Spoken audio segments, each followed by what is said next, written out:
All right, we should be live. I see 2 challenges already. As usual, just let me know in the chat you can hear and see me, okay?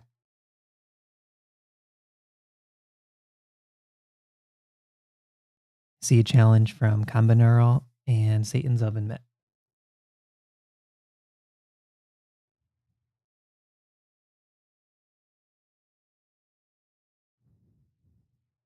And Caucasian Sasquatch is also in the chat. All right, Satan's Oven Mitt, you're up first. Here we go. So if you want to play a game, challenge me to 3+2 unrated. My username is Smarter Chess. Oh, I should have known. I should have known he's going to play the Accelerated Dragon.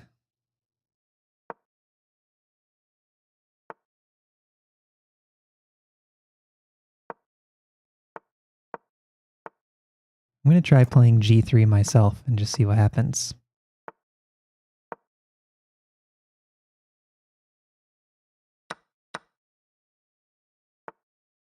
Okay, so I have the bishop pair, and John is locking up the position. He's locking down this d4 square. So what I would like to do is open up the position a bit. I need to rearrange my pieces. So first, let's get the queen out of the way. Put her back on d1 for now. And then this is my plan. And I want to break in the center, attacking this structure. Because the weakest pawn on the board is potentially d6. So if I can get d4 in myself, that's a way to try to get my other pieces to attack the d6 pawn. I'm going to start with knight e2.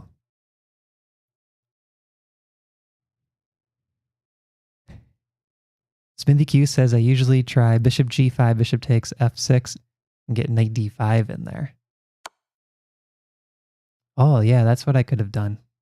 Put my bishop on g5, put my knight on d5. All right, so if John plays d5 himself, I can take. That opens up the position, which is kind of what I'm going for here.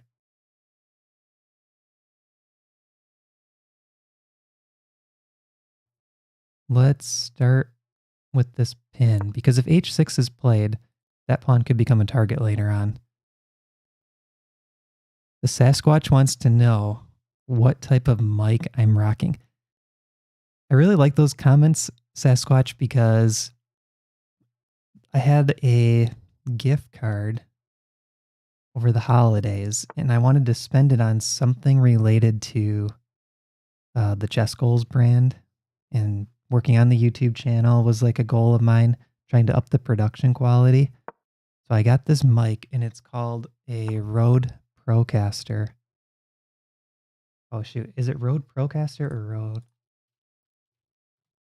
Podcaster? I'm looking right now. So knight e7 was played. Now I would like to play d4, but currently there's 3 pieces guarding it. So let's start with rook e1.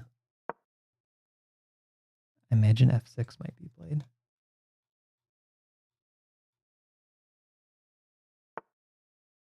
f6, there it is. Yeah, it's the Rode Procaster dynamic mic. That's the one I'm using.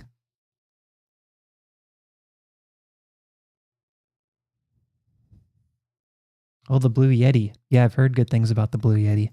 I used to have a blue Snowball, and it was pretty good. The only thing I didn't like about the Snowball was that it picked up a ton of background noise. Like, I could hear things echoing from down the hallway because there's wood floors and just the sound carries. But with this mic, if I just turn my face away from it, you won't be able to hear me. Like, it really focuses right in front of it. So for me, it works pretty well having a dynamic mic.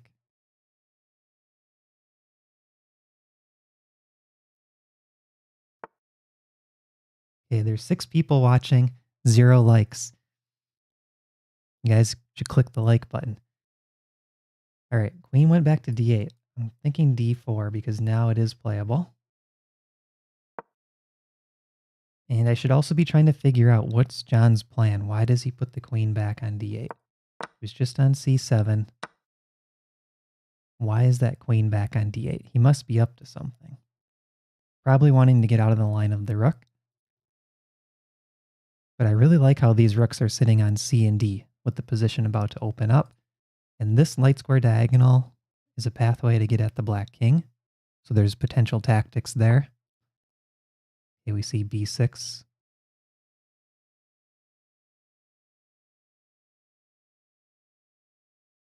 I think, kind of want c takes d.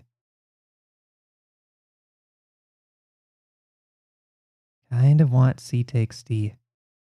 Okay, let's start with this, bishop f4. And d takes c. I'm threatening this capture. Oh, the v800. Okay, I haven't seen that one.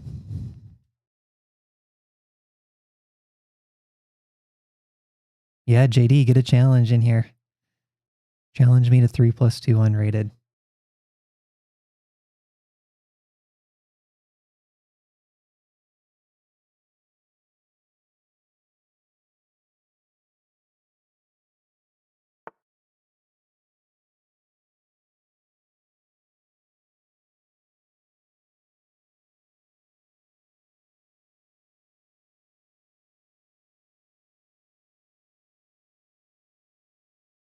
Okay, I think now I can take, and bishop is either hitting the rook or it's coming to d6, hitting the queen and rook, other rook. Where are the tunes? No tunes. All right, Andy, I see your challenge. JD, I see your challenge. No rap music. Guys, I'm really excited for the video that's coming out tomorrow morning. So mark your calendars or make sure you watch it. I took my Title Tuesday event and I spliced it up with a video editing program, which I've really never done any sort of real video editing. I added music to it and I think it turned out pretty well. Like there's parts where it zooms in and does slow motion and different things.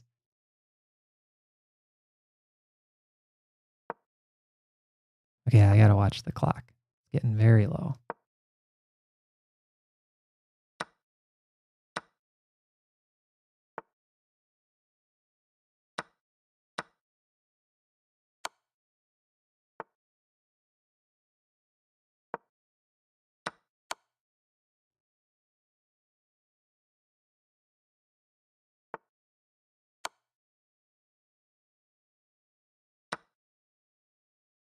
Is there a mate here? I don't even know.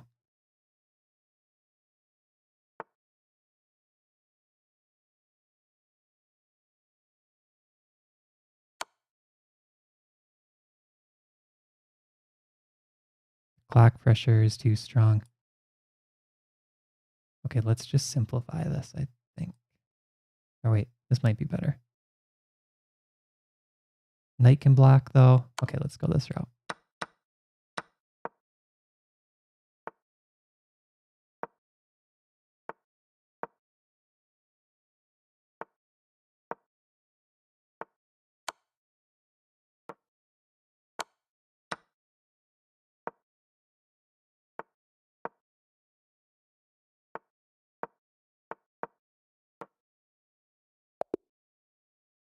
Good game, John. Yeah, shotcut is what I use, Sasquatch. All right, JD's up next. Good luck, JD. JD plays all the openings from the opening courses. This is kind of intimidating. Like if you were to say, who's one person you wouldn't want to play? Might be JD. I don't know if I want to lose to an opening that I helped create. Okay, triangle defense. Makes sense. He's going to go for the Stonewall Dutch. It's Gonna go for the Stonewall Dutch. Okay.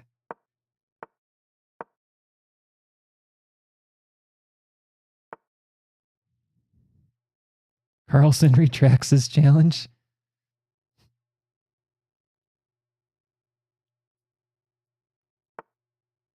I see the challenge from Andy is waiting. It's the only challenge up so far. So feel free, challenge me. 3+2 unrated on chess.com. Username smarterchess. That's how you get a game in.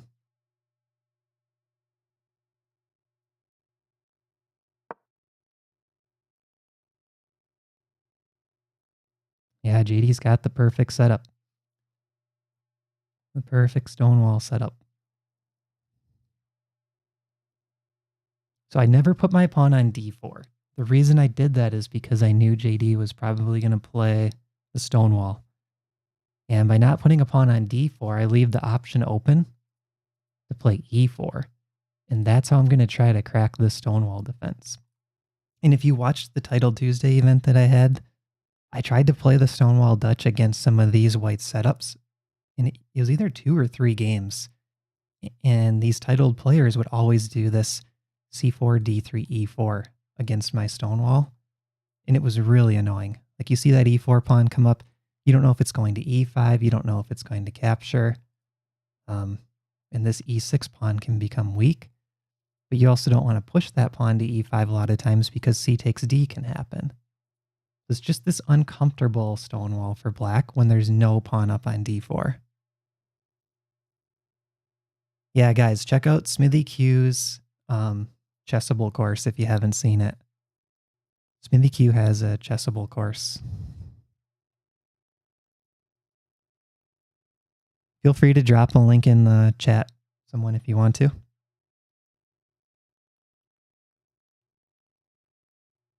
All right, JD's in a deep think. He's down to almost a minute. He's trying to decide g5, castle, bishop d7, maybe e5.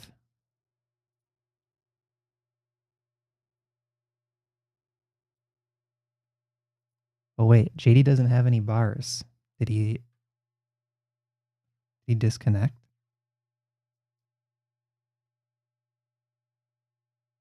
JD sees e4 coming and he disconnects. Seems convenient. JD, come back. Why doesn't JD have any bars? I don't understand. Where's the connection? Okay, e4, take. Let's go for it. Classic JD, classic. Yeah, thanks, Andy. Put the link in Chessable. The Chessable link into the chat. Lost internet. JD, how do I give you more time? What's the command? I have the admin privileges. Or you can give yourself more time if you want.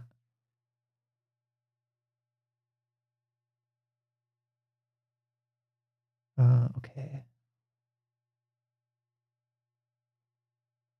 How do I want to play this? Maybe rook c1. Line up with this queen. JD says I'll deal. All right, sorry about that, JD. 2-second increment. Hopefully it's long enough. All right, triple attack on my h-pawn. Guess I got to push it. See where that knight wants to go. Okay, back to e5.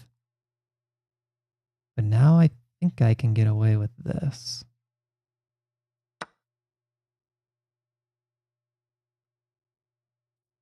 That c-pawn is pinned to the queen. Oh, which way do I want to take? Take here or take here?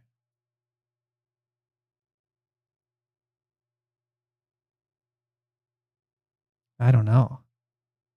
I think I want to take with pawn, with ideas of maybe bishop c4 later. So if knight takes f3, I can take back with knight. And I'm threatening d takes c6. Okay. Knight h6. If I take here, knight could take.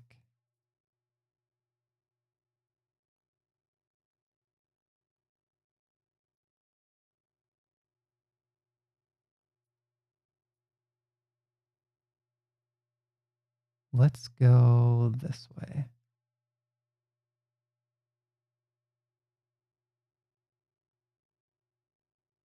There's a potential sacrifice, though. You gotta watch out for that.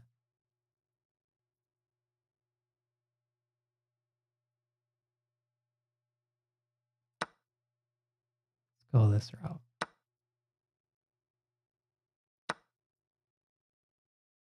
Kind of bailing out here.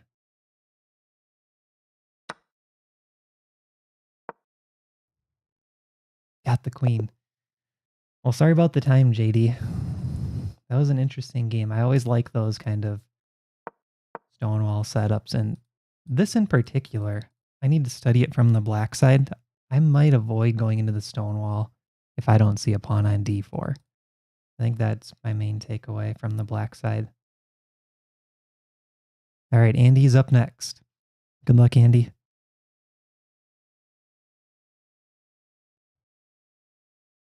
And there are no challenges currently, so feel free to challenge Smarter Chess on chess.com, 3+2 unrated.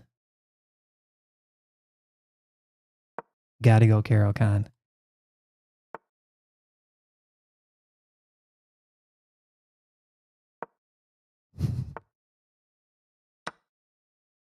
JD says we'll try again later. Yeah, I don't face that line much either until Tuesday. That's what threw me off.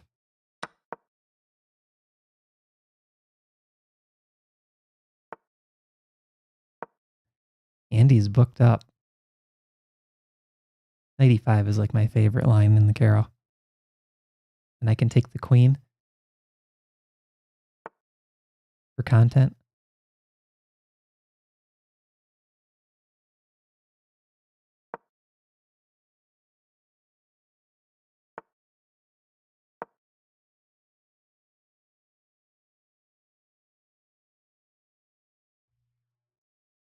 Is this the line where I let the capture happen on f6? There's like a line where bishop g5 happens and you just go queen c7. They take with pawn. I think that's this line. Let's see if he wants that double pawn structure.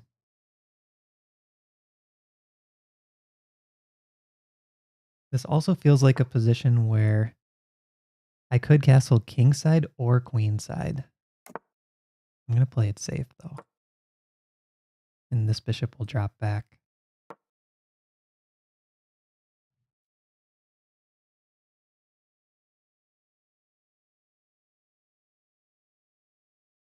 All right, JD, I see your new challenge.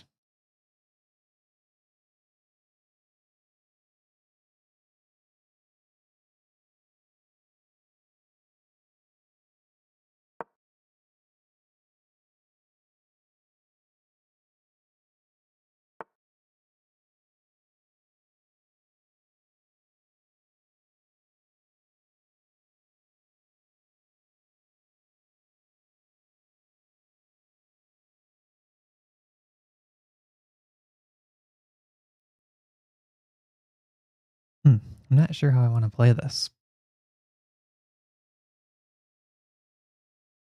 Let's drop that bishop back. I'm still ready for the capture on f6. Okay, a4.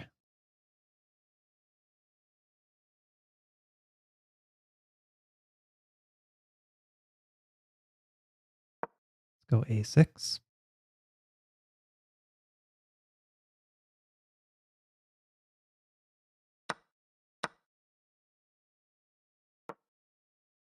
Rook trade offer.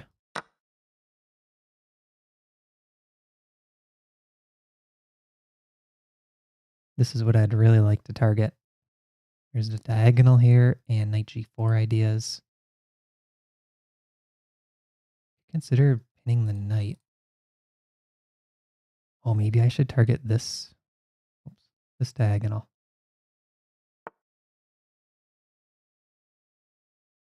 Maybe that should be the plan. Okay, he's getting the queen out of the way of the pin. Makes sense.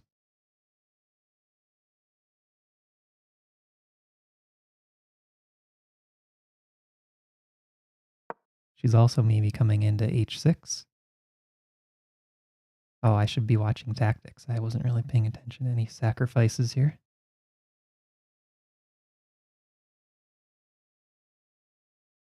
All right, bishop trade offer.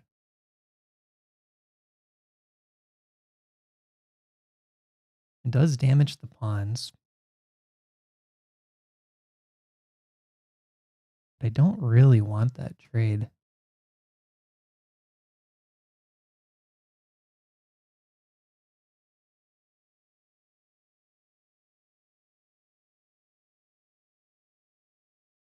How do I want to play this?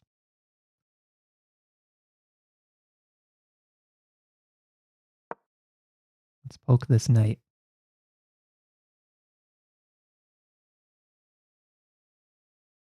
And he's trying to get his queen active. I think that's a good strategy.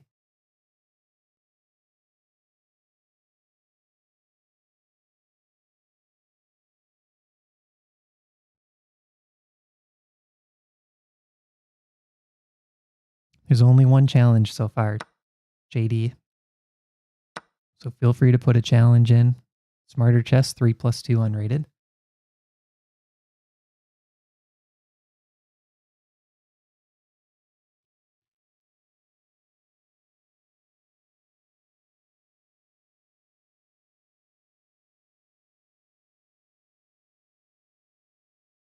All right, Andy's clock is getting a little bit low, 30 seconds. JD, I don't think that would be a very good idea for me. I don't think that's a smart idea, JD. It's really asking for trouble.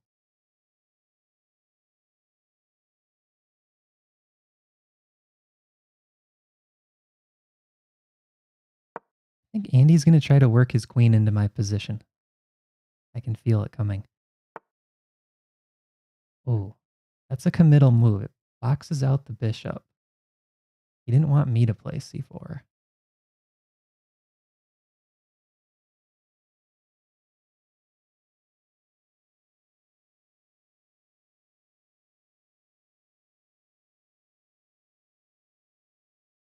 I'm going to push past. I'm assuming d4 is coming at some point. Maybe I can shift gears and try to focus on this pawn. All right, that knight is coming into my position. So it's attacked twice, defended twice. Ooh. I think that's a pawn. Unless there's a tactic. 15 seconds. I want to blockade d4.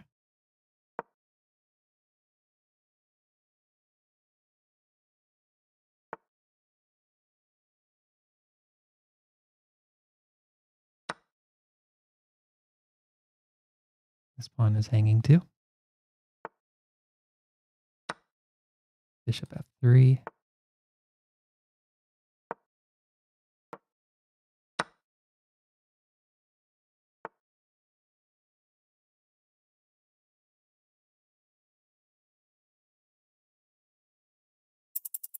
Can I give that up?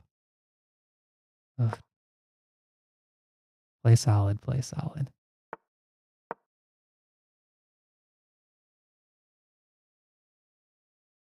My king is really safe, so I was thinking I could sack that pawn, but really there's no need to do that. Okay, now if I can stay out of the checks, should be okay. I have my queen on this diagonal. That's the key. There's no checks for the white queen. Queen trade offer.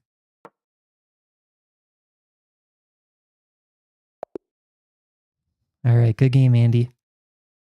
I think the time pressure mainly got you. Thanks for watching, Sasquatch. And thanks for joining our channel. All right, Lord Bentner 97.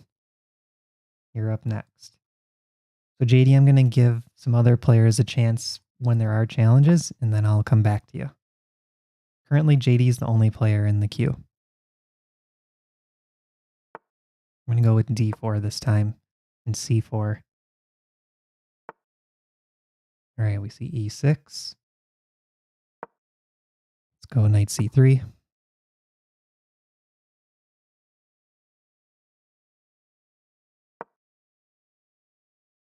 I'm going to try G4.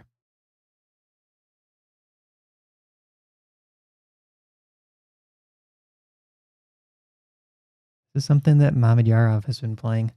I'm not sure about this exact move order. It's trash. It's just trash. We'll see, JD. We'll see. Does that tempo matter? It's just trash.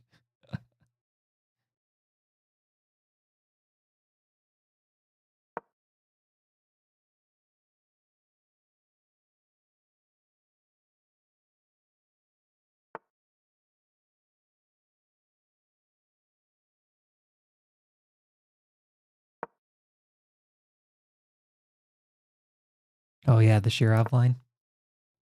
Yeah, that one's more standard.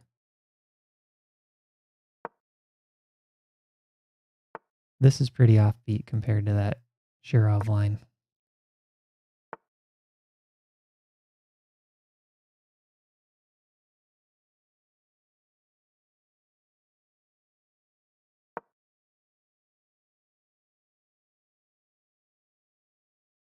I'm planning on castling queenside. Streamers are obligated to play G4 ideas. All right, I'm learning.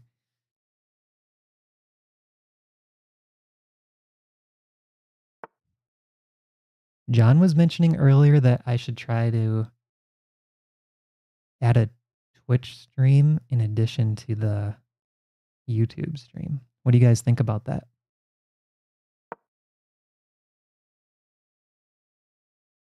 I don't really want to regularly stream. That's why I've just been focused on keeping with YouTube, where we've already built a little bit of a YouTube audience. But it might bring in new people. It's also more work just for like the occasional 1 or 2 hour stream. I only do 1 or 2 a month. C5, that's a good idea. Because I'm trying to queenside castle.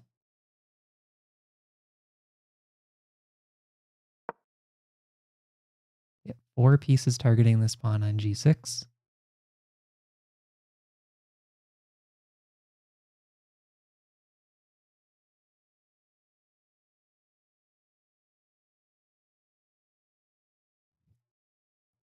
Still like the queenside castle. Sack on G6, don't be scared. I'm only scared if I don't have this other rook in the game. If I can bring that other rook to G1, I'm not afraid. Because I want to plan a rook on G6 and have the other rook come right over to G1. That's how this will hopefully work.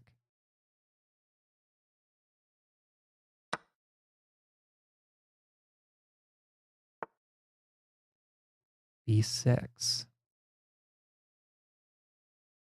This almost feels like there could be a queen G2 tactic.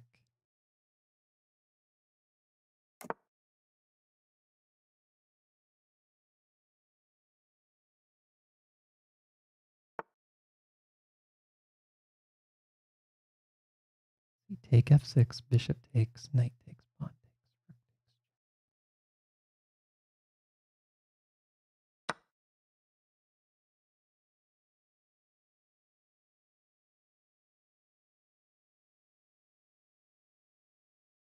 So I could play, I'm thinking, okay, I could play F5 here. That looks pretty good.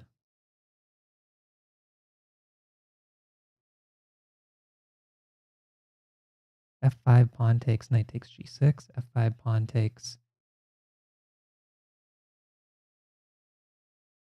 rook takes G7.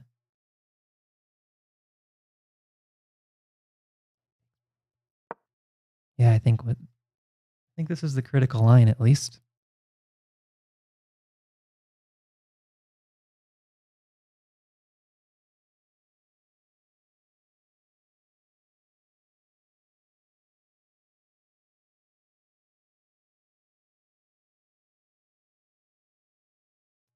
Bishop is sitting on a pretty good square. He's very useful there. As I was looking at queen g2 ideas, and bishop definitely helps defend. Okay, e takes. That might be a mistake after this. There's queen here, check. King here. Bishop here. I can take with knight. Rook is trapped. Okay. It's complicated.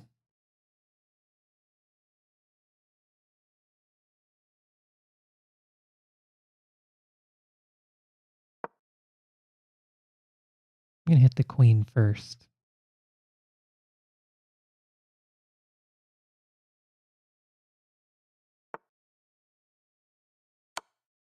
Oh, I got the fork.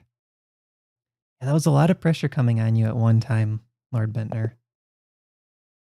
Good game. I think you played well. I really liked how you opened up the center. Kind of prepared for my queenside castling. All right, Combinaro, you're up. Let's go back to e4. Feels like I'm getting white in a lot of games. Okay, Scandinavian defense. Wendy, thank you for the game.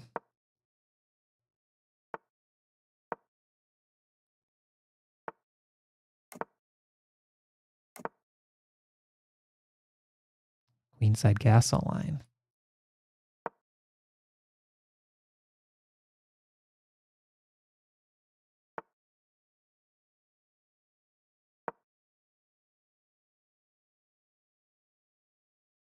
So with opposite side castling, I need to start attacking the queen side.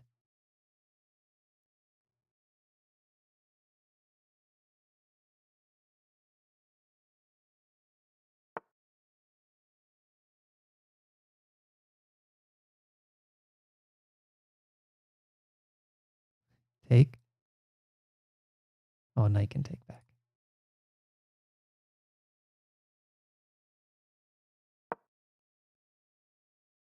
Thinking b4, b5.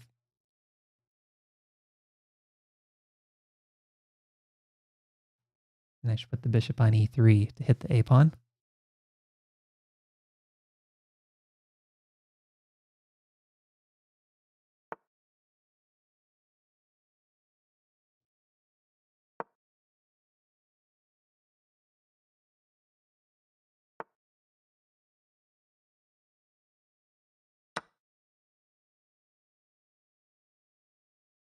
Yeah, so this is a problem because taking here, there might have still been a line though. Pawn takes knight, bishop takes pawn f5. Because this knight on c3 was still hanging.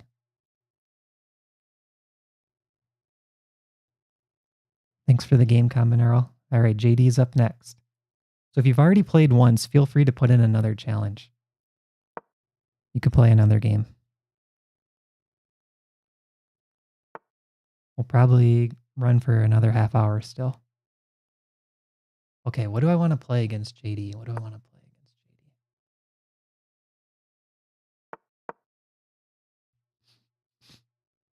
against JD? I'm getting white in every single game. I don't know what's happening, JD. People are challenging me and I'm just getting white.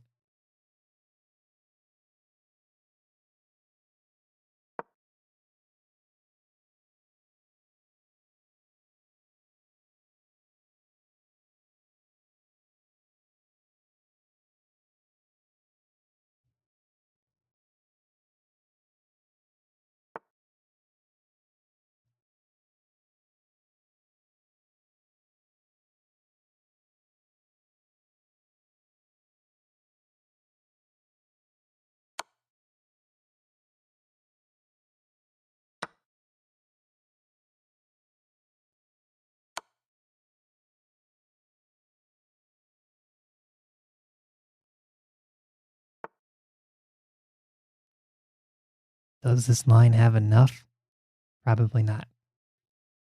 We'll see. Queen b3, knight blocks.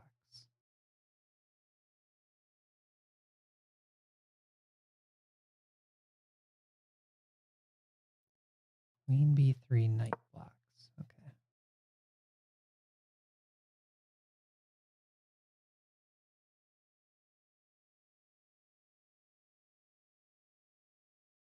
Does not look very good.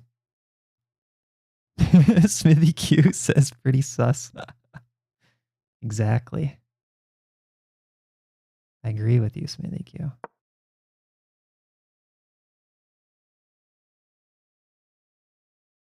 I did spend more time on that move than any of the previous moves. So it wasn't like I didn't think about it, realize that I was about to make a big mistake. You know, I kind of had a chance to catch myself there.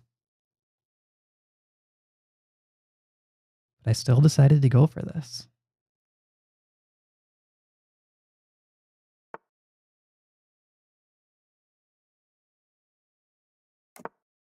JD's going for the queen trade. Makes sense.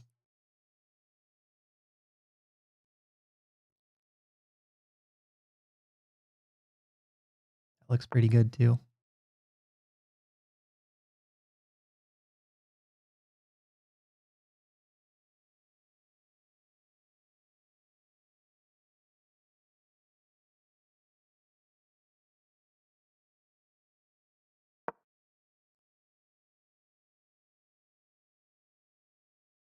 I'm looking at maybe d4 up next.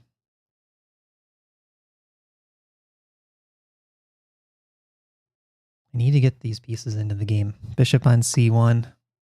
It's just sitting there doing nothing. It's a sad looking piece.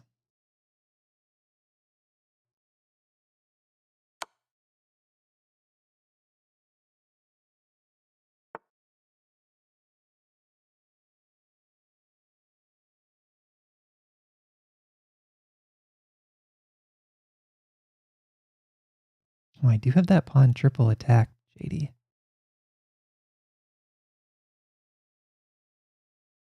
Unless you're mating me. You need to watch out for that.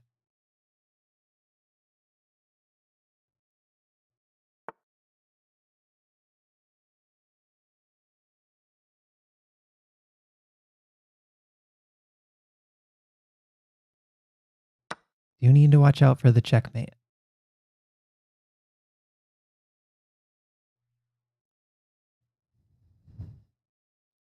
Okay, there's 2 challenges. I see Andy and Combinero both back on the challenge list.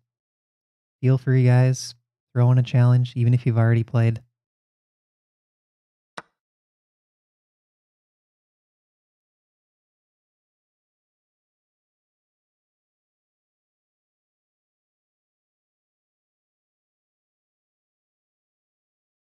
All right, now we're back on material. +2. But it's still complicated. JD's got a lot of pieces that can come towards my king. And he feels a bit exposed out there.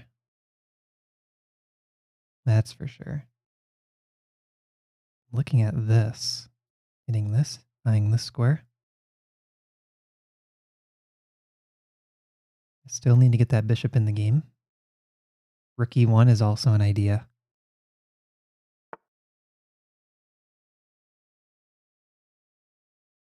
Okay, the knight's coming here.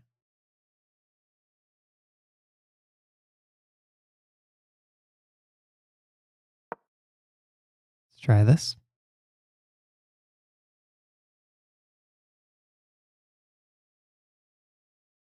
Might go here.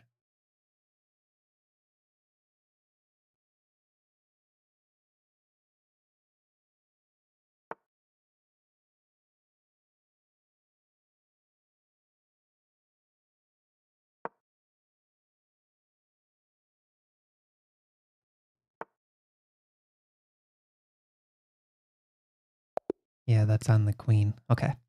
Good game, JD. I think you were doing fine. I mean, you were better for sure. But I think the move that got you was queen b3 check. So somewhere around this point, queen b3 check started to create some problems. Maybe h6 earlier on. Like as soon as you see that knight floating out there, just get rid of him. Because I didn't have any great squares for the knight here. All right, Combinaural, you're up next. Oh, what happened? What did I do?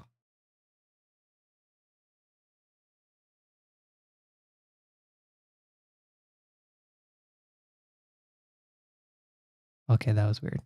I'm going to go for this c4 line again. You're +3? Ooh, that's bad. That's not good. Carol refuted. Yeah, that should be a video, JD. JD refutes the Carol. Or, no, I refuted the Carol? Somehow. The only way to beat the Carol is to allow it to be +3.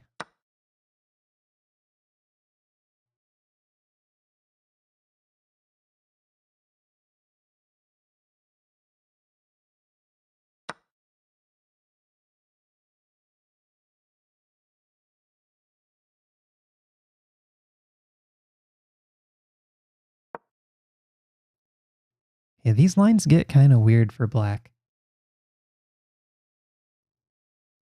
When white has this anti-Slav setup and the bishop comes out to f5 early, there's always these queen b3 ideas, hitting b7, hitting d5. So that's why my opponent did not take with the c-pawn here, because of queen b3. So this should be solid for black, but it gives me a big center. So I have e4 coming up, develop the bishops. a4, a5 is a nice idea. Okay. Gonna trade.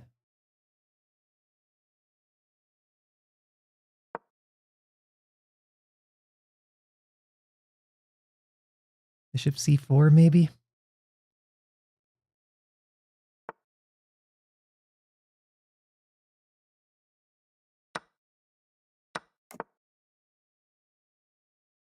Okay, I'd like to get developed and still push for the big center.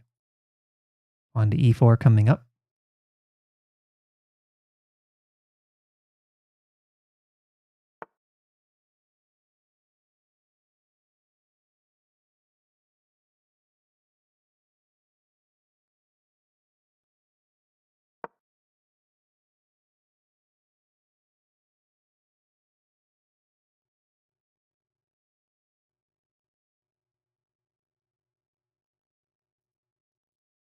And if you've watched Smithy Q's video on the semi-Slav, the two important pawn breaks for black are c5 and e5. But it's going to take black 2 moves to get castled. Move the bishop, and then castle. So what I can do is try to prevent the pawn breaks for black, and that's how I can attempt to grab full control of this position. If I can make it bad for c5 and e5 to get played, then I'm in really good shape.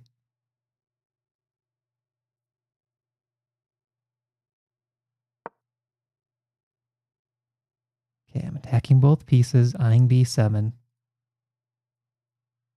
Bishop takes here. I have an interesting decision. Pawn takes, and then the knight will go back. Then I could play bishop a3 to prevent castling. Yeah, the queen's gone to b3, back to d1, back to b3.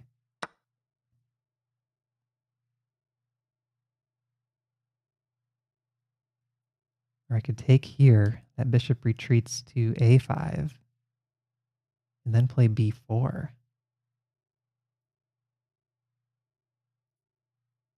Which is better? I kind of like the look of this, because in the other line, b5 could probably defend the knight. So this, what I'm doing is I'm trying to prevent both of these pawn breaks. I have c5 defended 3 times if you include the queen. e5 defended twice. And black just brought the first defender to e5. So black really isn't threatening to get either pawn break. And I think I'll put the bishop here just to be extra annoying. So 3 defenders on each pawn break. Kramnik student says, why not bishop a3? Oh, pawn was on b2. Yeah, that's a good reason. Hey, Safuya, welcome. Okay, put the rook on d1.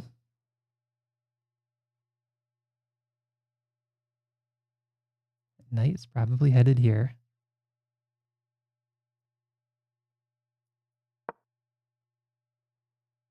The rook on c1.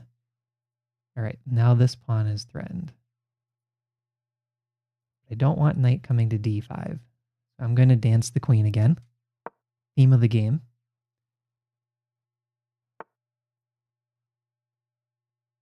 Okay, bishop f4. Got to keep an eye on the clock too. Queen b6.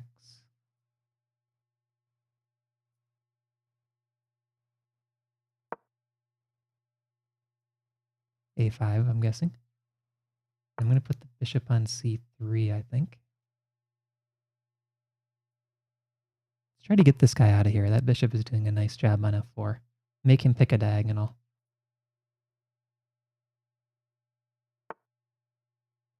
All right, he's going that way. This is still defended twice. Now I'm looking at bringing the knight to c4, hitting the queen, and then maybe I can get my bishop onto this diagonal or create some sort of problems on the king side.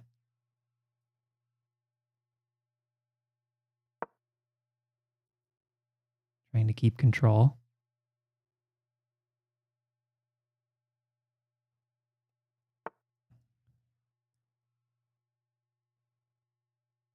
All right, Safuya, I see your challenge. Cameron, I see your challenge too. Good. So we got 2 new challengers in. We'll get to your games first. Knight b6. Okay. Let's dance a little. I think now is the time to break.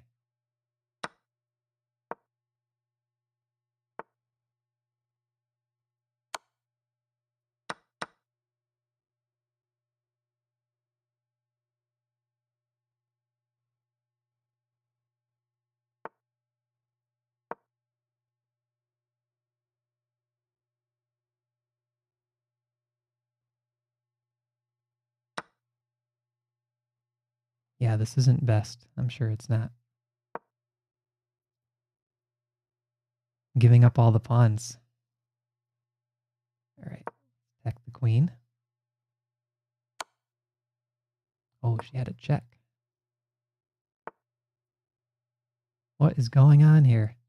Okay, take the rook. I think that was just a time pressure blunder. Mineral, you played well though. I think you were a little bit better at the end. I did not play that very accurately. All right, we'll play Cameron and then Safuya up next. Good luck, Cameron.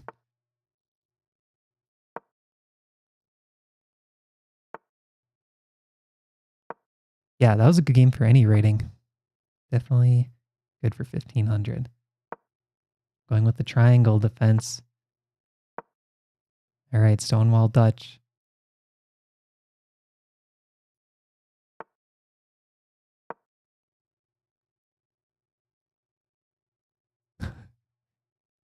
Smithy Q, is this really the first black game? Did you check that? Or are you just trolling me? I've played a Caro Khan, right? Okay, bishop d3. Go knight d7. Hey, Bob, welcome. I don't know if this is the line, but there is a pawn sack line where takes here you can take back with that and give up the f pawn. Oh, queenside castle. Okay.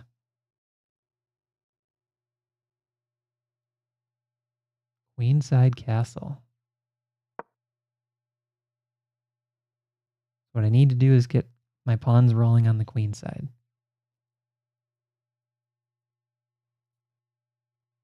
Something like that.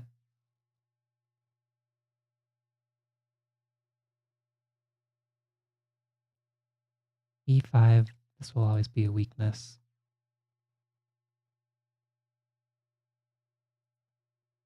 F2 could become a target. So probably planting a knight on E4 makes a lot of sense.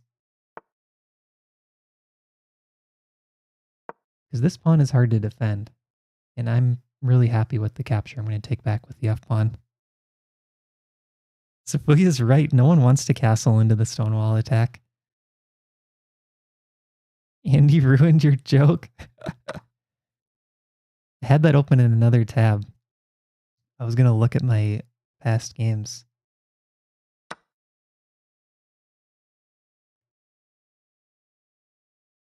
Okay, Kramnik student, you want to know something funny about that? I get a lot of comments actually and people saying like, your voice sounds soft or different things like that. But when I'm talking in real life, I talk differently than when I'm sitting in front of a microphone. And there was one night where my wife and I were chatting in the office, and it was right after I had been doing some videos. And she's like, Matt, stop doing that. I'm like, what? What are you talking about? She's like, you're doing it again. I'm like, what are you talking about? She goes, you're talking like you're recording. Stop. There's like a certain way I talk when I record, I guess. She was trying to get me to talk normal. Okay. Rook takes. I really want the knight into d3. That's kind of the idea here.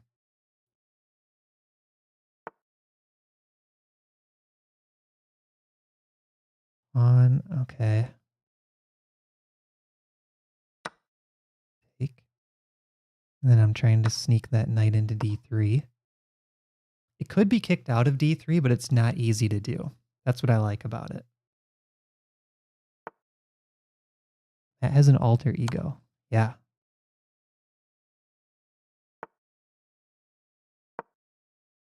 So I'm up one pawn. The position's really tied down. I need to get this rook into the game. So I'm either going to play b6 or e5, bring the queen out. But if you look at the direction of my pawns, it would tell you that I should be playing on the king side now. And I think that makes sense.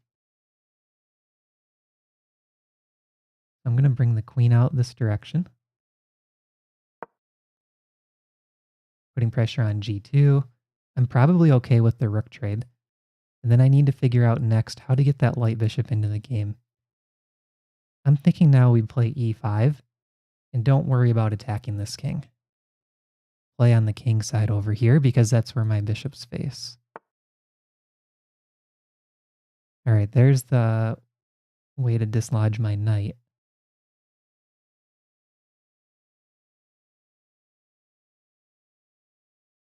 Does give me a passed pawn though. I think I want to keep this knight here, so I'm going to take with bishop. Oh, is this going to work though? Pawn takes, queen here, knight takes here, pawn takes. I should be good here still. I was looking at this knight sack. So bishop e3, I have this move e5, I think. Pawn can't take because I take the rook. The other pawn takes, I take with knight, and then I can move the knight away in the next move. I think that works. So that's the way I'm going to try to open up this bishop. Bishop e3, sneak in the e5 break. That's my plan. Because if bishop e3 and I take the pawn, okay, going back, I think I can still do it.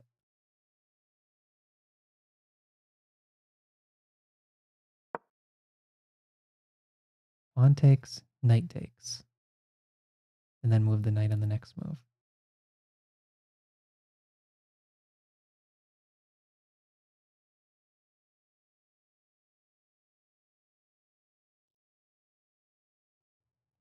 Kramnik student is famous from Chess24, it sounds like.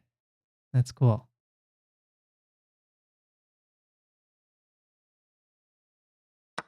take this way.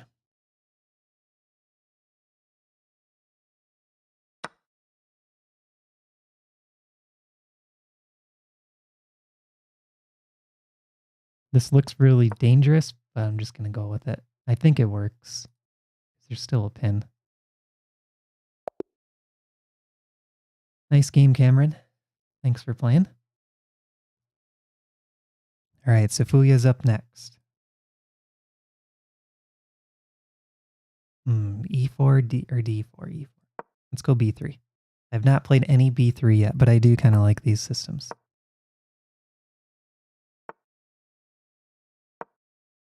Oh, Safuya's going with a London setup. I hope Bob is watching still. Bob loves his Londons. Yeah, Kramnik student. Post-game analysis would be helpful.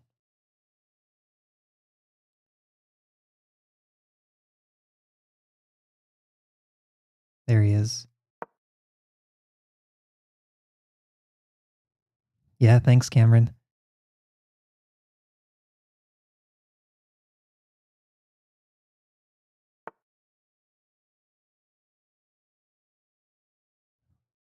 Okay, let me know in the chat. Would it be good to add post-game after each game, or is it better to get more games in?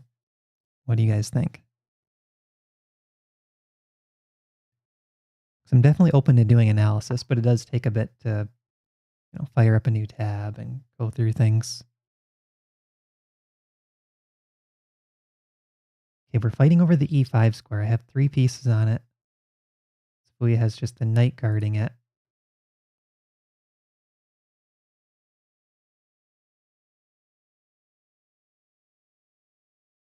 I think I'm going to get castled and then figure out what to do in the center.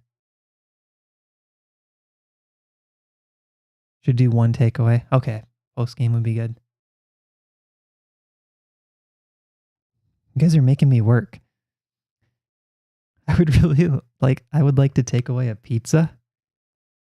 That's a good joke. I'm getting hungry. I barely ate any breakfast. Quick analysis in less than 60 seconds. You guys are making me work. That's the problem. All right, E4 still cannot be played. It's well defended. Where does my break come from in this position?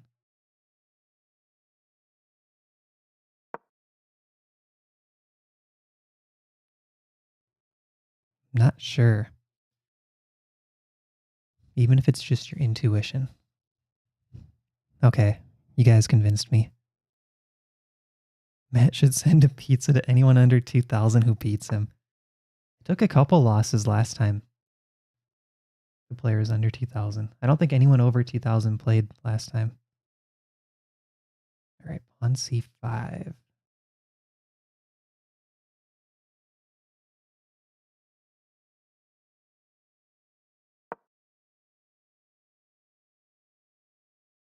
I'd really like this E4 break, but I need to prepare it.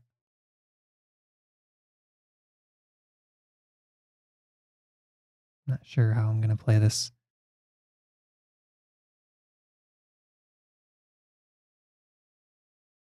I already know what I'm getting for lunch after this. As soon as the stream ends, I'm placing my order. Getting takeout.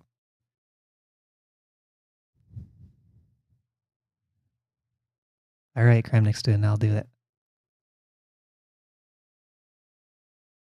Well, since a lot of the players are still here, should we go back and look at some of the games played today after this one? Because everyone's played at least one.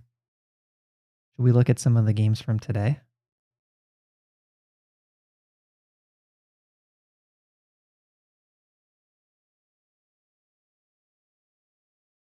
E4 still can't be played yet.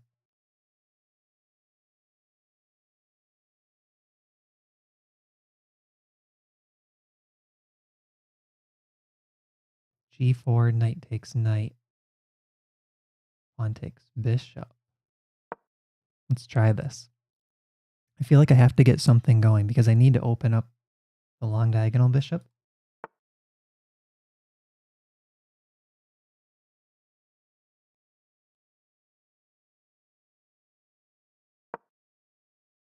So this knight guards g4 and the knight is guarded by its buddy.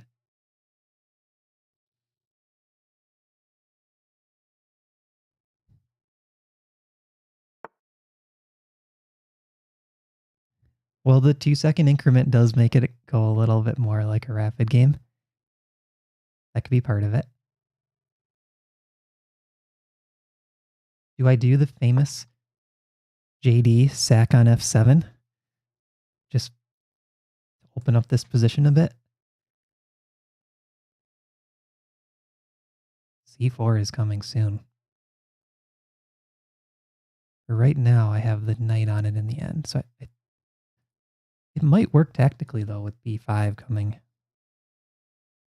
What do you think, Safuya? c4? Hey, preparation.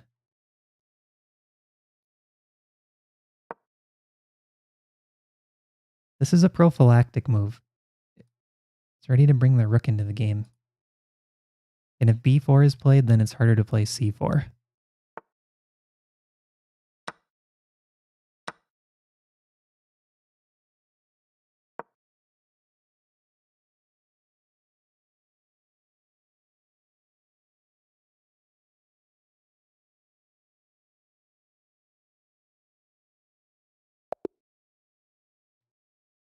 All right, Safuya resigned. Or ran out of time. I was looking at knight f7, yeah. Okay, what do you guys think? Should we go back and review some of our games that we just played? We could do that.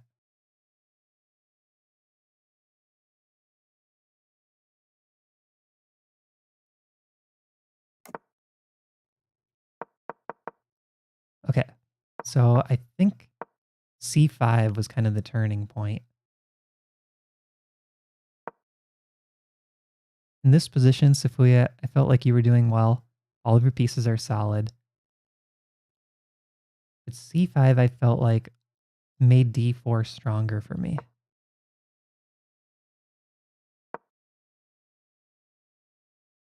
Computer's not too worried about it at this point. I was thinking earlier on, if you could get e5 in, that would have been a nice break. But that would go all the way back to bishop e7. Like maybe here bishop to d6. And let's say I castle. And now put your queen on c7 or e7 and try to get this e5 break in. Let's actually turn the engine off. Because if you can get e5 in, like let's just say I play queen e1 and get this type of position, you do have to watch that bishop, I guess, so maybe bishop h7 to prepare it. But if you can get this type of position without losing any material, now I have the weakness on e3. So I think that might be a way to play it. Safuya, you played really solid. I don't think I had any easy way to crack open your position. It wasn't until about here that I started to feel pretty confident because that knight is planted so nicely on e5. And now all my forces are starting to come kingside. And I think it's really difficult in this type of position to get the quick counterplay on the queen side.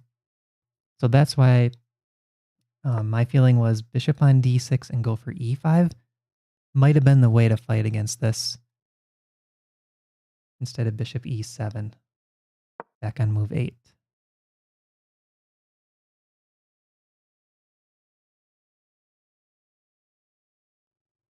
Yeah, e3. And there's probably something where I should have improved my setup because it was so difficult to play e4 that I didn't really have anything to play for. I felt like I was a bit stuck.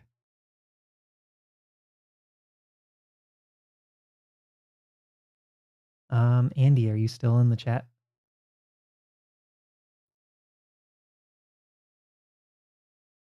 We can go over Andy's game next.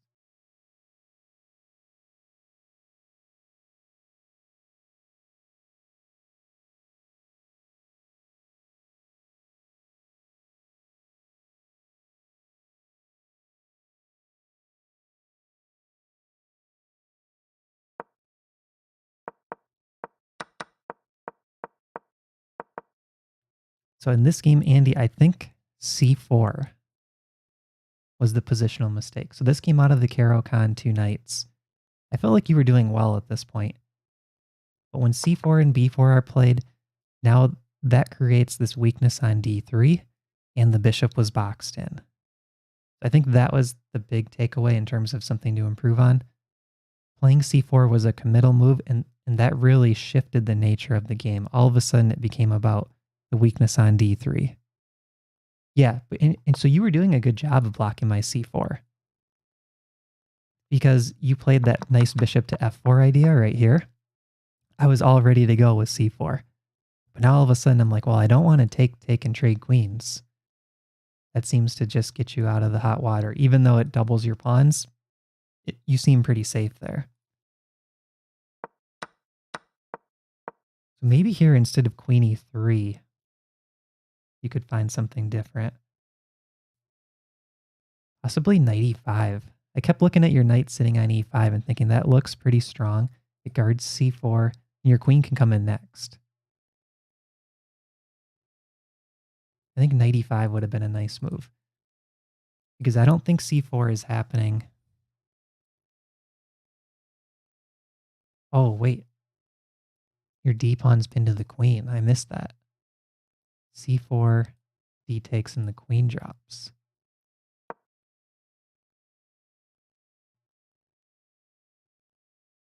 So you have to move queen. Okay. I didn't even see that in the game. Maybe queen g5. Oh, that drops the knight, though. Okay, I'm just blundering everything. Check move 26. Okay.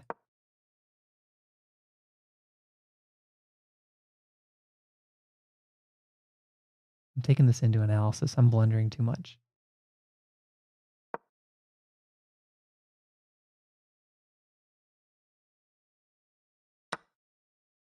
Queen e4.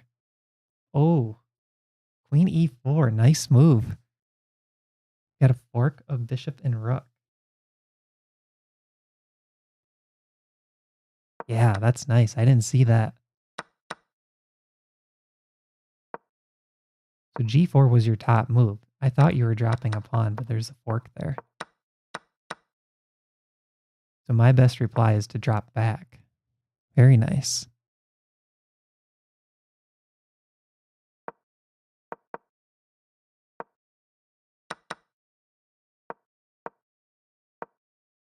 Okay, so maybe right here. Your queen e3 was good. How about knight e5 right here? It's engine approved, and it kind of goes with the idea I was thinking during the game. Now this bishop has to move. Engine saying h5. I don't know if I would really think to play that. But now you could still go with your g4 idea with the knight planted on e5.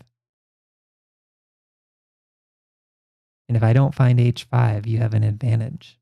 That's pretty nice.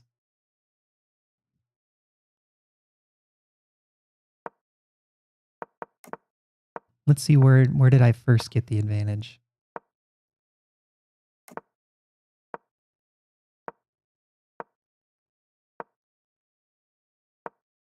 Yep. Stockfish liked a4. And I'm not too worried about, 0.3, 0.2, 0.4 type advantages in this position. I'm just thinking big picture. Okay, bishop f4 didn't like. So maybe right here, bishop takes f6. G takes f, and now d4. Because one thing that happens in a lot of these Caro-Kanns, when the pawn's not on d4, oftentimes it wants to be on d4. So, like if you look at our Caro-Kann course, I talk about this all the time. There's a lot of lines that look very similar to the Tartakower where the pawn's on d4. And it's like white would do best to just transpose, to just put that pawn back up on d4. And I think that's one of the cases here. White wants more of a Tartakower, or I guess it's more of like a classical Caro-Kann structure with the pawn on d4, because that guards e5 and c5. Makes it a little more difficult for me to get the things I want with extra space. And then if your pawn's on d4, you can play c3, relocate that bishop backwards. D1 or C2.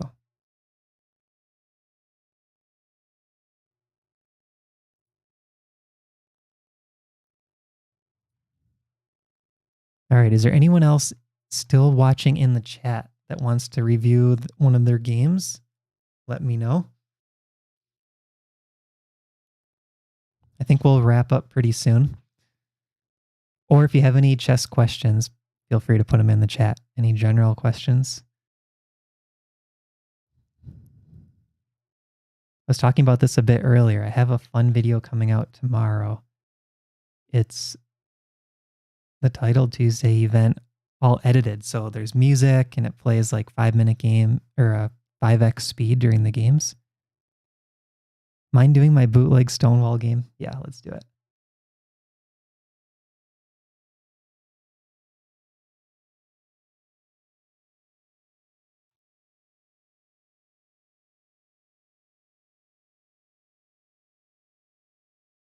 Okay, I just have to find the game, Cameron.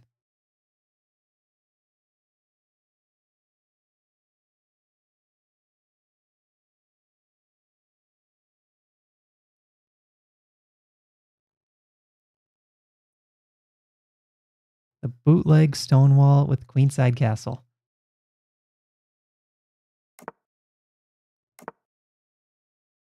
So the Queenside Castle itself wasn't terrible according to Stockfish. Safuya, should I start playing the London as white or would that make Bob too happy?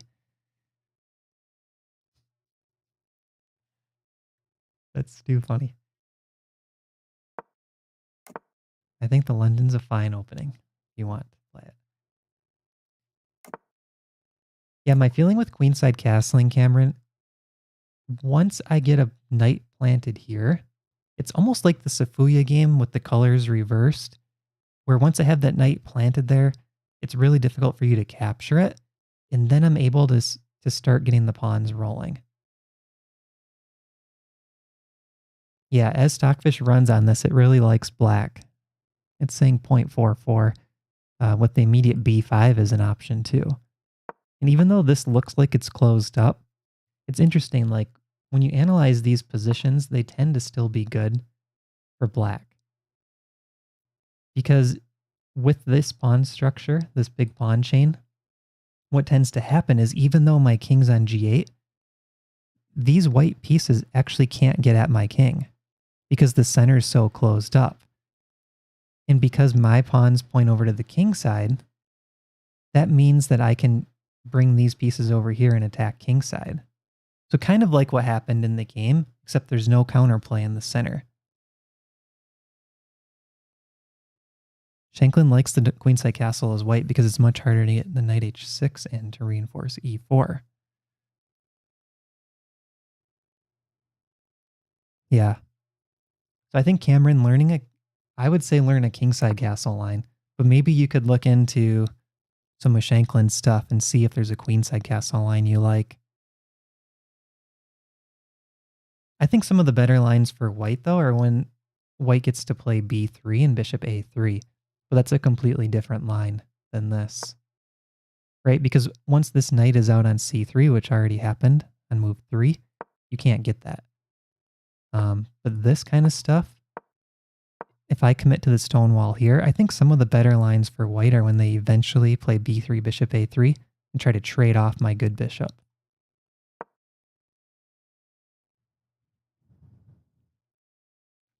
Okay, Chess Beats is saying end of the combinatorial game and be interesting to see your thoughts. Let's pull that one up.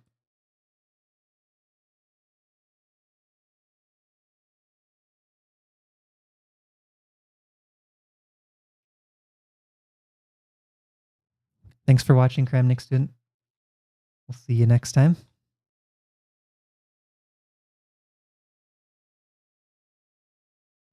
All right, combinaural. Yeah, this was good. So I'm up here and I'm trying to control everything. Yeah, do that, Safuya. Post it in the Discord. I'll be interested to see it. I'm trying to control everything here. and black broke through after I played d5. This was a real committal move, and it just didn't work tactically. So I see the engine likes b5 here quite a bit, and I think that makes a lot more sense.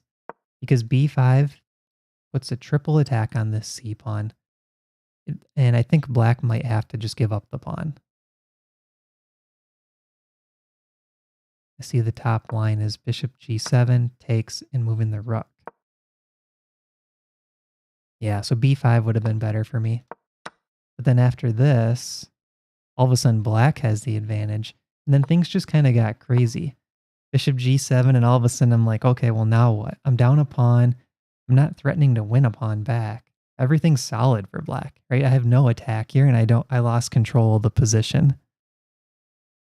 Hey James, I'll take one more challenge. Challenge Smarter Chess to 3+2 unrated on chess.com. I'll do one more. So I think after this point, I'm already in really bad shape. Knight f6 didn't help because now at this point, all I'm going for is a checkmate on g7. It's the only goal, and black can prevent it. So that's why I played queen g4, but after this, now I'm down 2 pawns. Things are trading on the d file, and this bishop can very easily get dislodged. So I was busted here.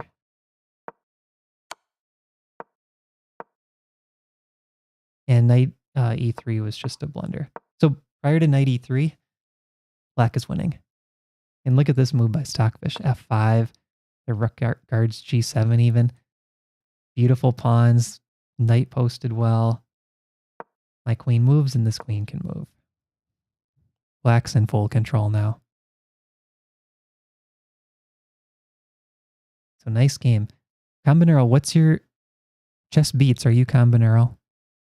I think you are. That was a good game.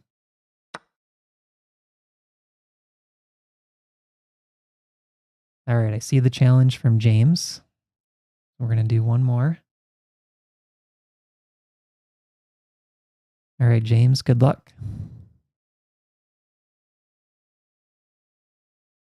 Oh, Wiersba just joined and challenged me too. Okay, we might have to make time for that.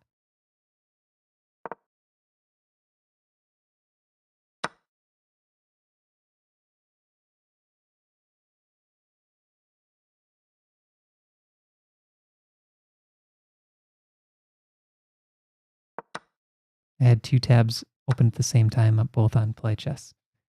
Okay, we're going to go with the Smith-Morra this game. It's a pawn sacrifice, but the plans are pretty straightforward. White kind of does the same setup every time. Bishop c4, queen e2, castle, rook d1. Almost no matter what black does.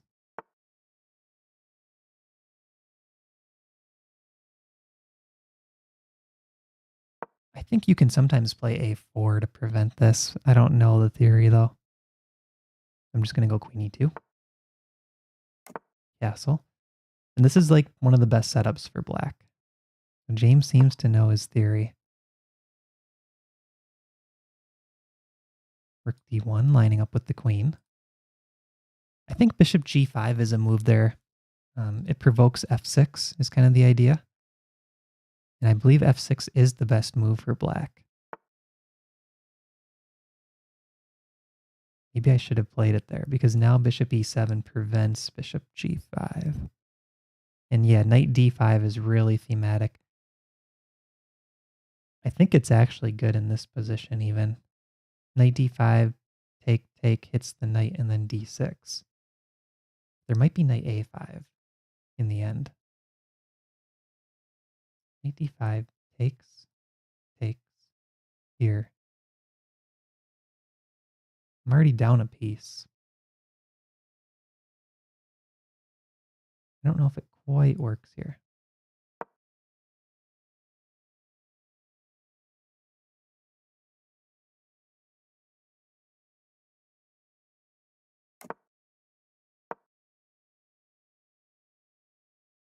I'm playing it solid. b5 is probably coming.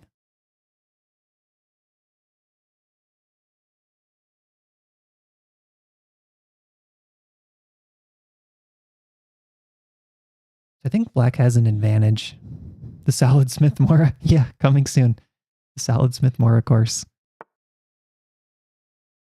How to gambit a pawn and receive little to no counterplay. The Solid Smith Mora.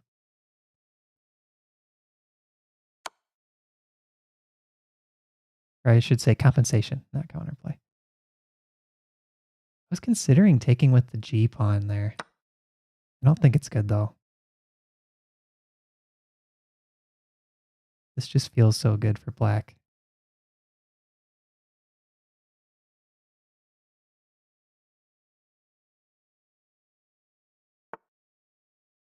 Where is my play coming from? Assuming maybe James wants f5. And now I can play f4. I don't know if that knight is a great piece on e5. It encourages me to move my queen and play f4, which is something that I should probably go for anyways.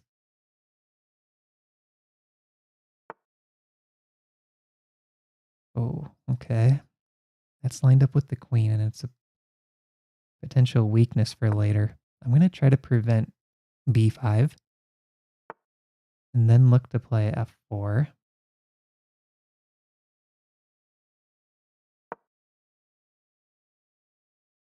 Knight back.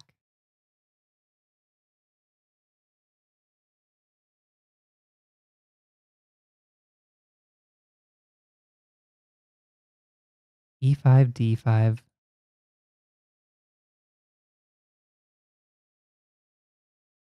Or f5, knight d5. It's a big decision, which pawn to push.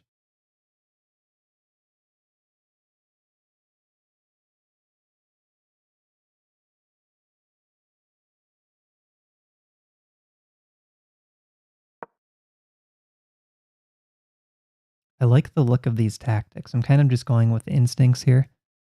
If pawn takes, I'm playing knight d5. James is a GM? I did not know that. James is a GM.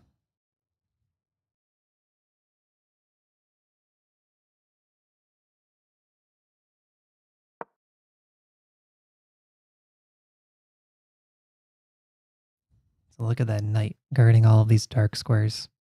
It's almost like a Sveshnikov, except I don't have my c-pawn.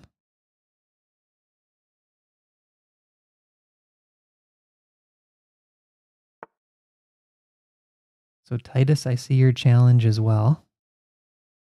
I'm not sure how many more games I'm going to play. We'll have to kind of see how long these take.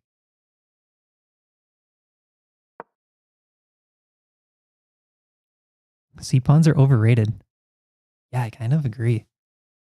I like my rook on c1 without the c-pawn. Picture a pawn on c2 here. Then I wouldn't have the rook lined up with the queen.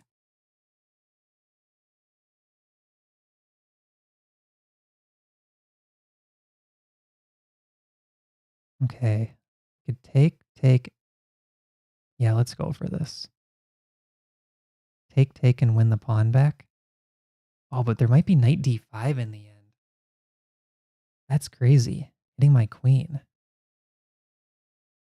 Oh man, the clock is really low. Shoot.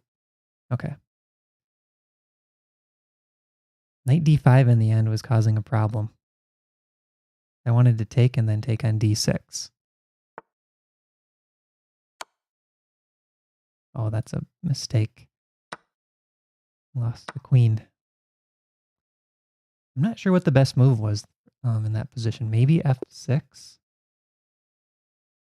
Good game, James. Maybe f6 in that position. Oh, but you got to watch that diagonal. So my main takeaway, without checking the engine, was knight e5. I think, James, when you played knight e5, it encouraged me to play queen f2 and f4. I felt the position called for b5. Like maybe just right here. b5. Let's say I play that. Get the bishop there. I think you're doing well in this position. Or at least holding equality. Even if you have to give up the d-pawn, Everything's developed. So that's my main takeaway would be this knight e5 move. Okay, Wiersbe, 95, you're up. And then I will plan to play Titus next. Andy, I don't think I'm going to get to your challenge just because I'm looking to wrap up soon. I just wanted to give people a chance to get in their first game if they haven't had one. All right, we got a Caro-Kann advanced variation with C3.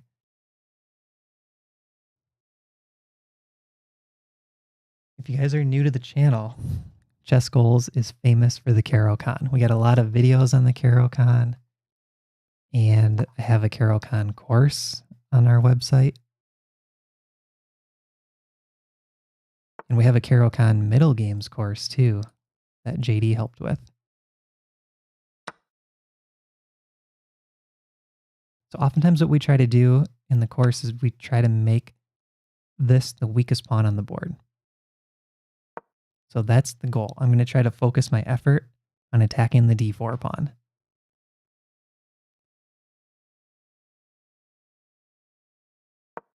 And now I'm looking to play a6, kick that bishop out of there.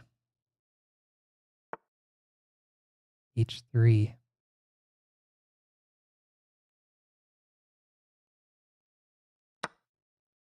Okay, I'll take.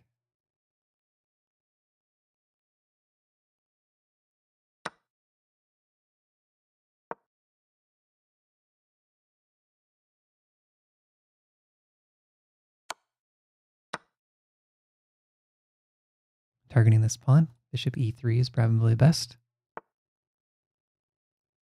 And now let's get castled. So one of the questions that I had, yeah, you win that pawn in 50% of your bullet games. I believe that. One of the questions I had recently was when to play f6 in these types of positions. I didn't think of queen g4 though. This is a good move. So if Wiersbe did not play queen g4, I was going to castle and play f6. But now if I castle, bishop to h6 could be played. And I think that's looking pretty good for white.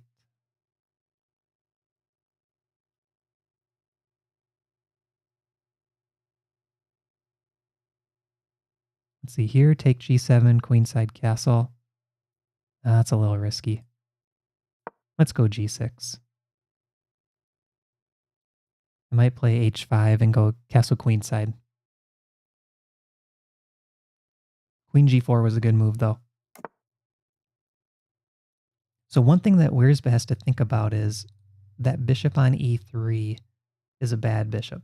It's blocked in by these pawns, whereas my bishop on e7 works with my pawns. I'm going to try to use that to my advantage. He's probably going to look to play f4 and f5 to see if he can break. But I'm hoping that it also opens up his king.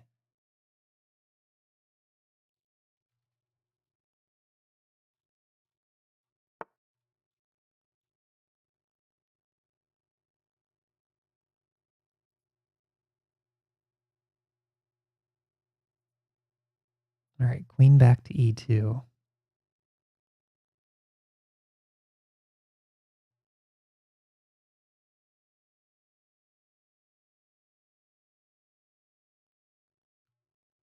I'm not sure where I want to put my queen.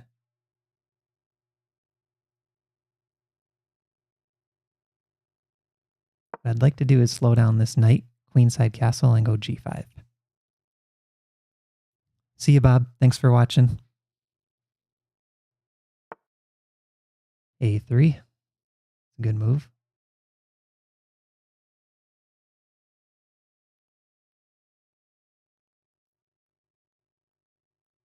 So b4, b5 are coming.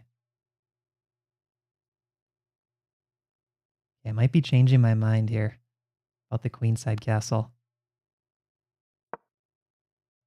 Might be changing my mind.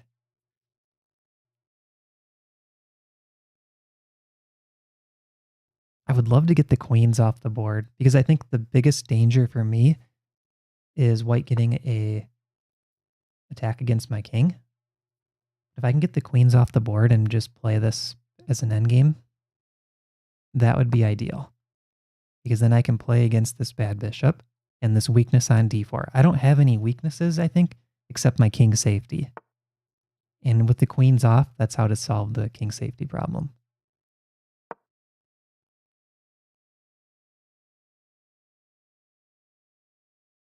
Looking at c4, maybe b3, but most likely c4.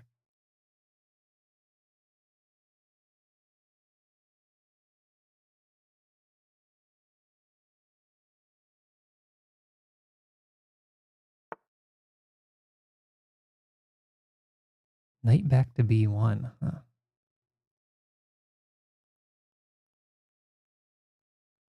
Is this too risky?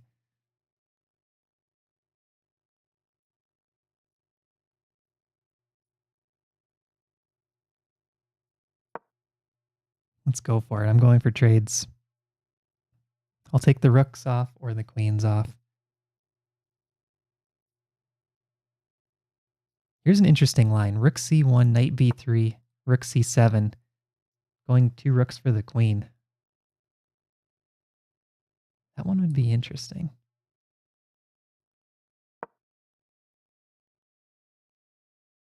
Oh, bishop h6. Not good, not good.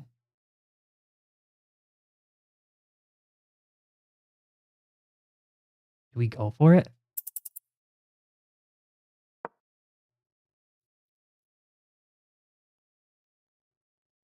I think so. Let's go for it. Let's have some fun.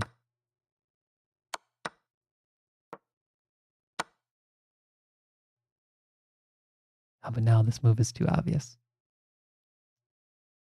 Not good, not good.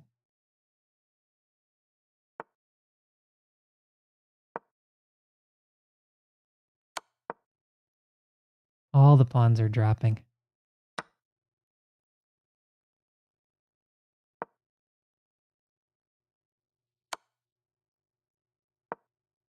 Oh, nice move, Wiersbe. I'm going down in flames.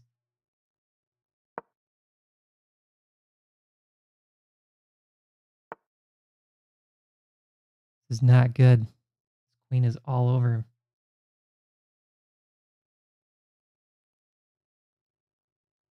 I don't even know how to get out of this. Someone send this guy a pizza.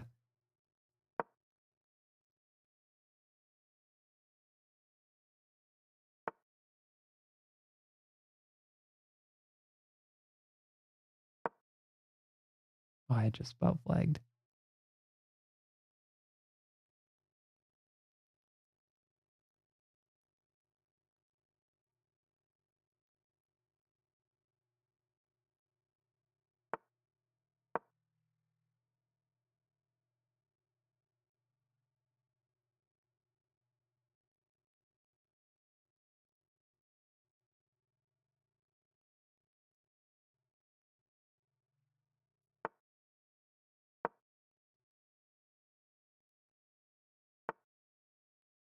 I don't know why I didn't take that pawn right away.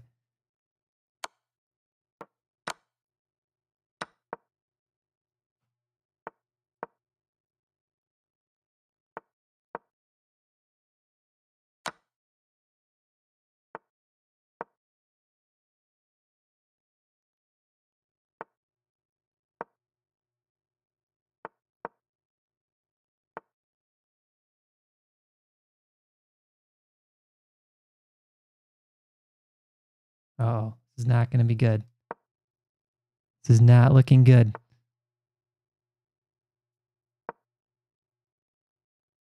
Wiersbe, do you want to draw? Wiersbe, please. This is not a good position. Take the draw. Draw for cent. Oh, he found a way out. But I'm getting some pawns back. This is still a game. Oh, I can't take, though. Take king up.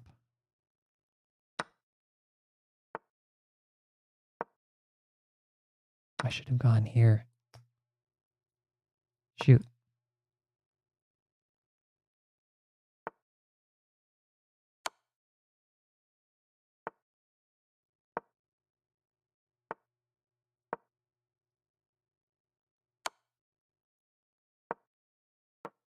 Yeah, Wiersbe didn't want the draw up a bishop.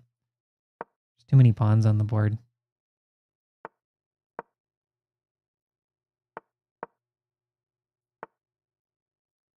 Wiersbe, I'll take a draw if you want it still. I don't want to send a free pizza.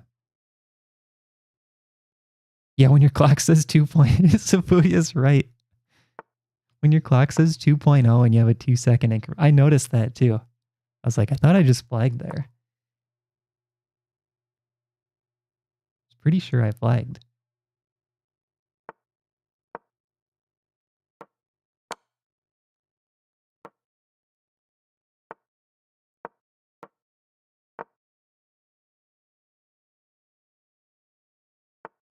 There was a bishop triangulation.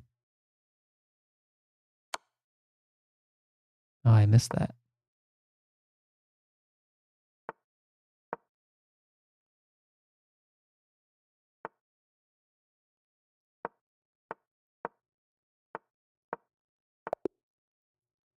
Good game, Wiersbe.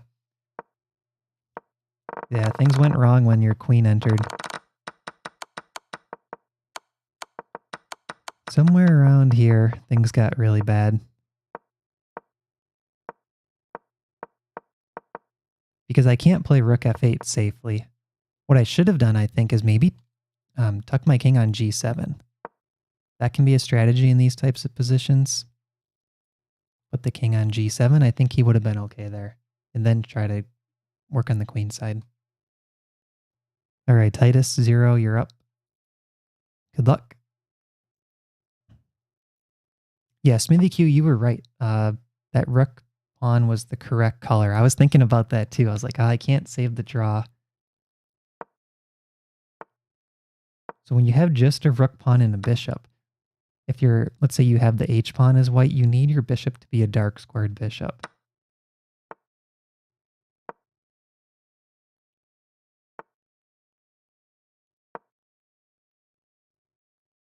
Let's get funky.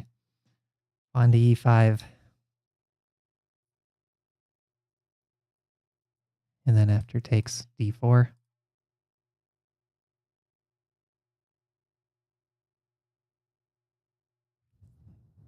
This is going to be the last game. So after this, we're going to wrap up.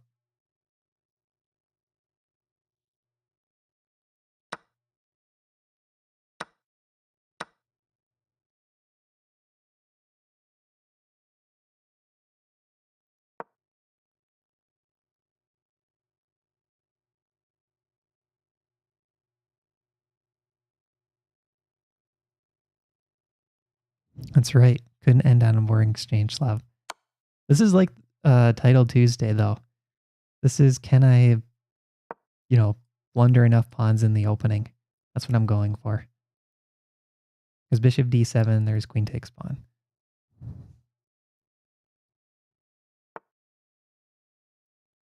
What is going on here?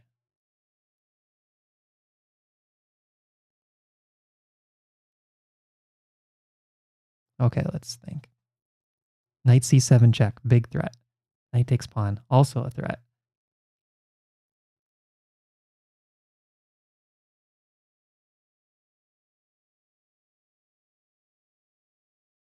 This is just really bad.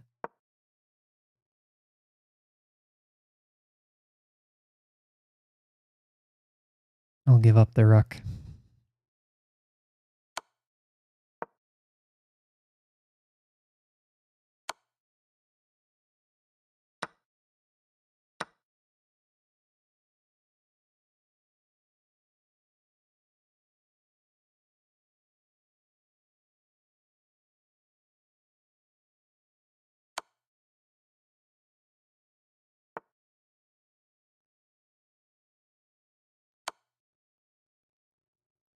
When you don't know what to do, throw in a few checks.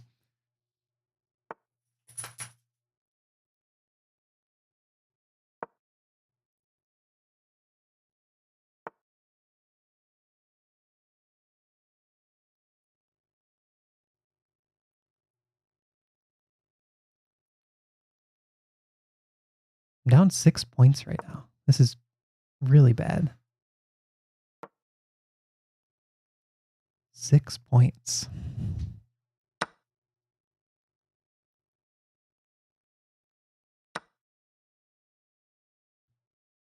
It's when you know it's a good time to end the stream.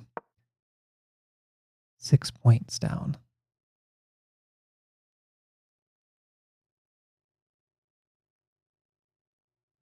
Hey, Turnips, welcome. Good time to join. Matt could join Eric Rosen on Swindle content if he wins this one. I like it.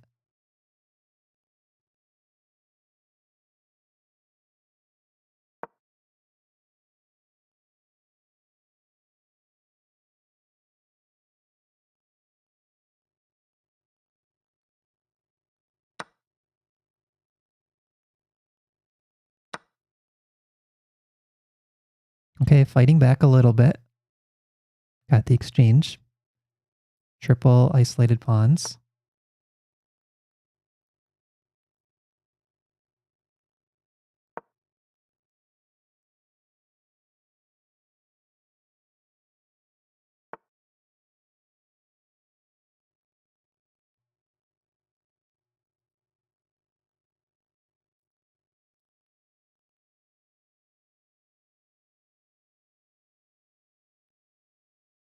I don't have a great way to get my rook into the game. And I need to make sure that bishop doesn't get trapped.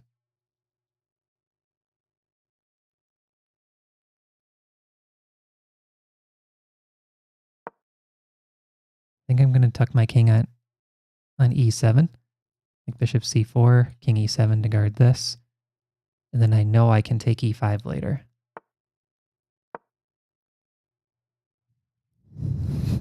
Yeah, Greg, you had me. You definitely had me.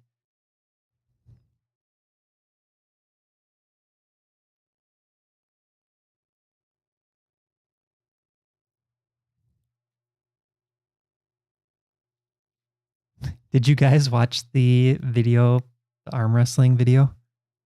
What'd you think of it? It was like 3 a.m. yesterday. I woke up in the middle of the night and I was thinking, oh, I need to have something for April Fool's Day. And that's what I came up with. And then I couldn't fall back asleep. I was just too excited to make the video for some reason. Oh, I can't take because knight here. It's a nice idea. Let's take this way. I'm going to try to play knight against bishop. I want my knight here and pawn on f6, blockading those pawns. Good move. Good move, good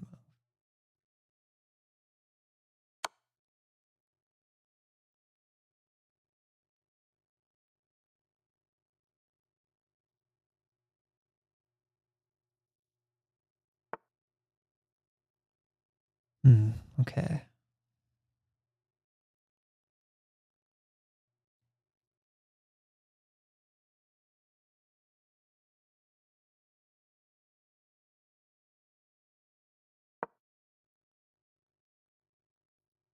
That guy moves.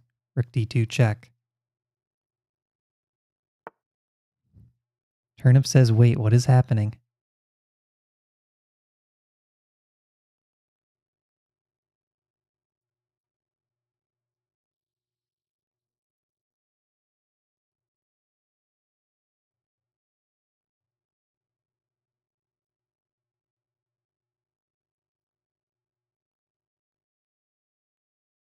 I don't know where I want the knight.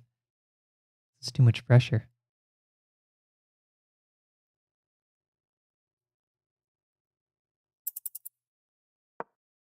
I don't know where I want the knight.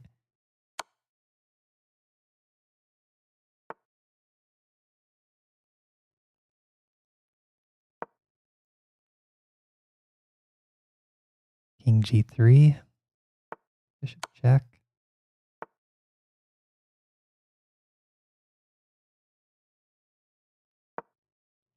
Is there a swindle coming up?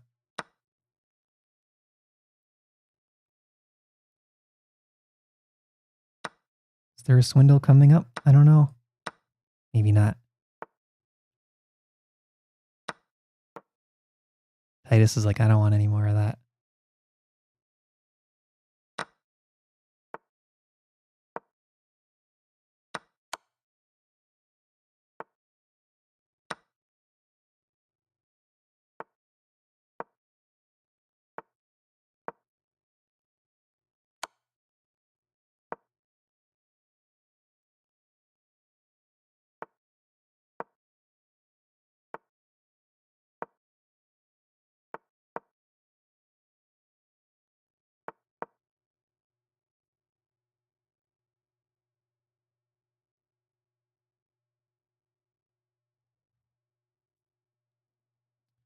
Yeah, this is not winning. That's for sure.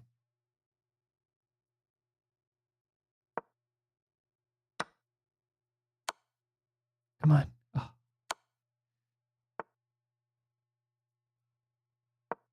Oops. I'll take a draw, Titus. Sorry. I clicked away. Good game. Yeah, you were crushing me out of the opening. That was very impressive.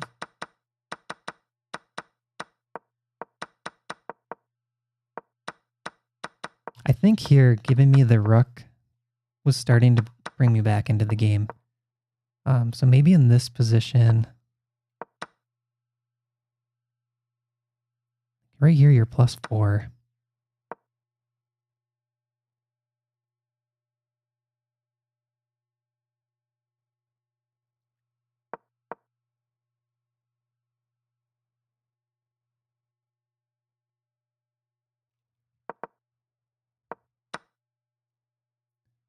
Maybe in this position, playing the e-pawn up.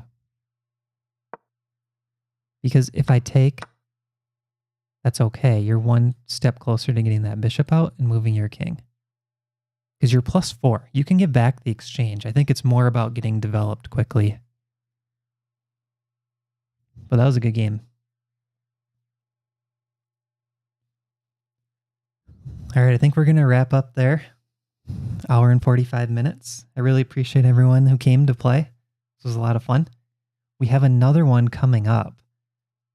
Same type of event. Saturday, April 23rd. So 3 weeks, exact same time. We're going to do the same thing. So hopefully we'll see a bunch of you guys there. Yep, have a good rest of your evening, everyone. And we'll talk to you later.